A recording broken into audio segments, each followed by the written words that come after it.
Bonjour, bienvenue à ce commentaire sur l'Évangile de dimanche dernier où on était le 28e dimanche du temps ordinaire. Dans l'Évangile d'aujourd'hui, protagoniste important, c'est le jeune homme riche qu'on appelle. Ce jeune homme s'en vient devant Jésus, pose une question, puis il commence en disant « Bon maître ». Que dois-je faire pour avoir la vie éternelle en héritage? Bien entendu, on apprend un peu plus loin que c'est un riche. Il y a un lien, un petit parallèle à faire, hein? L'héritage, combien c'est important. Peut-être lui a-t-il reçu un héritage très important de son père. Alors, est-ce qu'il y a eu à être bon pour son père? Est-ce qu'il y a eu à faire des choses pour que son père lui ait dit, si tu fais telle chose, tu vas pouvoir recevoir mon héritage. Alors là, il se demande un peu, en ayant entendu parler de Jésus, hein, sinon il ne serait pas allé voir Jésus. On parle de Jésus comme étant un maître, un enseignant. Des personnes l'ont choisi comme disciple. Il prend la chance d'aller vers Jésus. Il y a quand même une pureté à l'intérieur de lui où il désire faire le bien. Mais on va voir qu'il n'y a pas de connexion apparente, dans le texte du moins, avec Dieu. Alors il veut hériter de quelque chose. Il veut faire de bonnes choses pour avoir quelque chose, une récompense éventuelle. On veut des récompenses. Mais Dieu ne parle jamais de récompense d'abord et avant tout. Il parle de relation. Et regardez bien comment les choses vont se dérouler.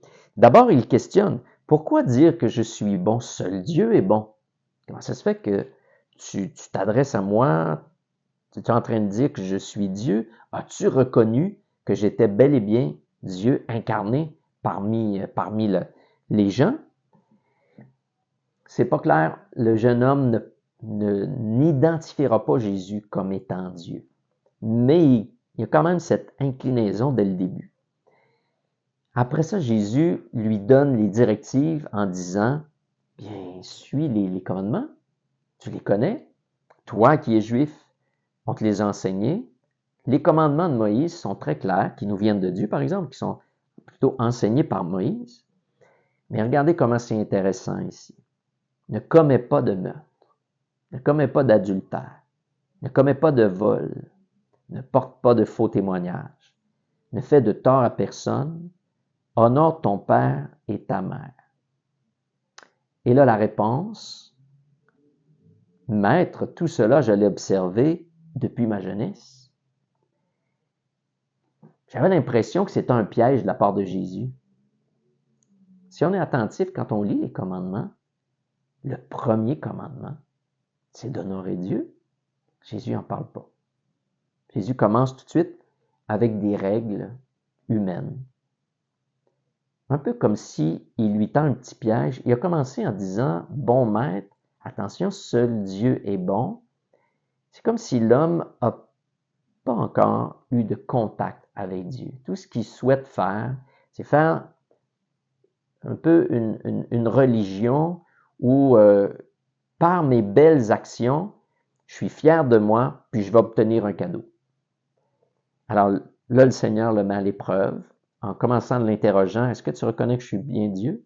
Puis là, quand il dit, fais les commandements, le jeune homme ne revient pas en disant, oh, attention, bon maître, tu as oublié de mettre Dieu en premier.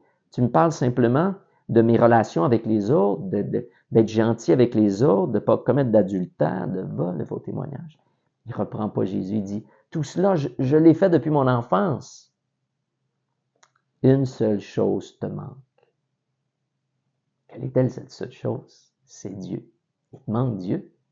Tu fais des belles choses, tu es une personne super gentille, c'est une personne, peut-être, es-tu très respectueux envers les autres, très bon envers tes parents, mais il te manque Dieu dans ta vie. Tu n'as pas découvert encore Dieu. Tu n'as pas fait l'expérimentation de Dieu.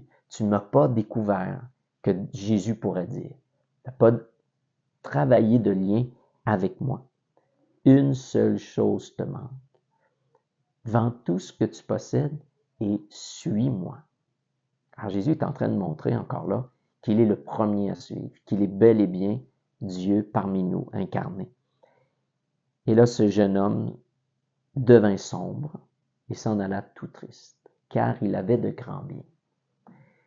Alors, sa priorité n'était pas de suivre Dieu. Sa priorité, c'était de faire un petit peu une bonne personne, mais de choisir un peu lui-même. Et quand on est riche, financièrement, il y a un danger où parfois les riches peuvent s'imaginer qu'ils ont une autorité, qu'ils peuvent tout se payer. Mais quand on s'aperçoit qu'il y a quelque chose qui nous échappe, entre autres la santé, entre autres la vie spirituelle, entre autres la vie éternelle, un riche perd un peu ses moyens, aimerait bien continuer de contrôler, mais il perd le contrôle. Et Jésus lui demande, perd le contrôle. Et le contrôle, c'est Dieu qui l'aura. Laisse le contrôle à Dieu. Vends tout ce que tu as, que tu contrôles, et suis-moi. Je t'appelle à la conversion. Et malheureusement, l'histoire est intéressante parce que c'est dans l'Évangile, on s'aperçoit que c'est pas comme les contes de fées où il y a toujours une belle finale. Il n'y a pas toujours des belles finales. Est-ce que c'est réaliste? Et ce jeune homme-là, on ne dit pas qu'après 2 semaines, il est revenu, il a réfléchi à son affaire, puis il s'est mis à se tourner vers Dieu. Non. Il y a une finale qui est triste. Il n'a pas choisi de se convertir. Il n'a pas choisi Dieu dans sa propre vie. Et le Christ en parle en disant combien c'est difficile à une personne qui est riche d'entrer dans le royaume. Pourquoi? Parce qu'elle veut justement être un peu au-dessus de Dieu. Et Dieu invite l'inverse. La conversion, c'est de mettre Dieu à la première place.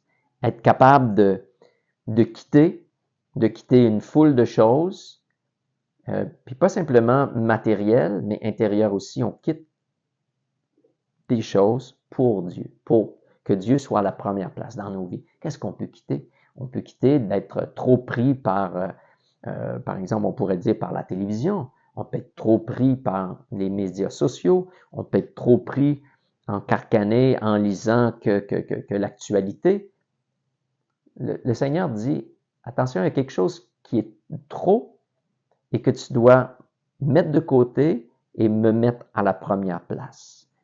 Quitter des choses. Puis il vient le remanifester à la fin de l'Évangile en disant, vous devez tout quitter vous aussi pour justement avoir ce Dieu-là qui va rayonner dans votre vie. Et c'est intéressant parce que Pierre se met à faire quelques remontrances à Jésus en disant, ben Jésus, on a tout quitté nous autres pour pouvoir te suivre. Et Jésus insiste pour dire, oui, vous aurez peut-être quitté un père, une mère, des enfants, une terre, mais vous allez recevoir au centuple. Quand on quitte quelque chose, un flash comme ça qui me vient, je me souviens des confrères quand j'étais au séminaire, qui ont quitté leur pays pour venir évangéliser ici, et combien ils trouvaient ça difficile. J'ai quitté ma famille, j'ai quitté la proximité avec mes parents, mais j'arrive ici dans une autre terre, et qu'est-ce que fait le Seigneur? Ben, il comble. Découvrir d'autres amis, découvrir d'autres familles, et découvrir justement que se donner et que de tout donner au Christ, vous allez recevoir. Mais en même temps, il y a une petite pointe où Jésus vient dire, vous allez recevoir au centuple. Et il ajoute, avec des persécutions. Il s'en vient nous dire, écoutez, vive l'Évangile, ne vous imaginez pas que si vous quittez tout ça pour être un peu dans un monde irréel, où tout va bien se passer, il n'y aura jamais de problème, Dieu ne nous promet pas ça.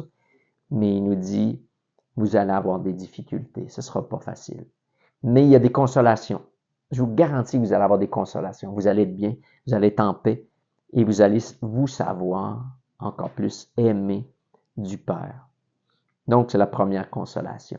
Ce que le jeune homme ne mettait pas en priorité, ne mettait pas Dieu en priorité. Il cherchait à faire de belles actions. Est-ce que c'était pour se glorifier lui-même? On ne saura pas tous les détails. Mais combien c'est important de découvrir que Dieu est en première place dans chacune de nos vies. Alors, je vous invite cette semaine à revisiter votre manière de vivre votre quotidien, à voir à quel endroit vous mettez Dieu.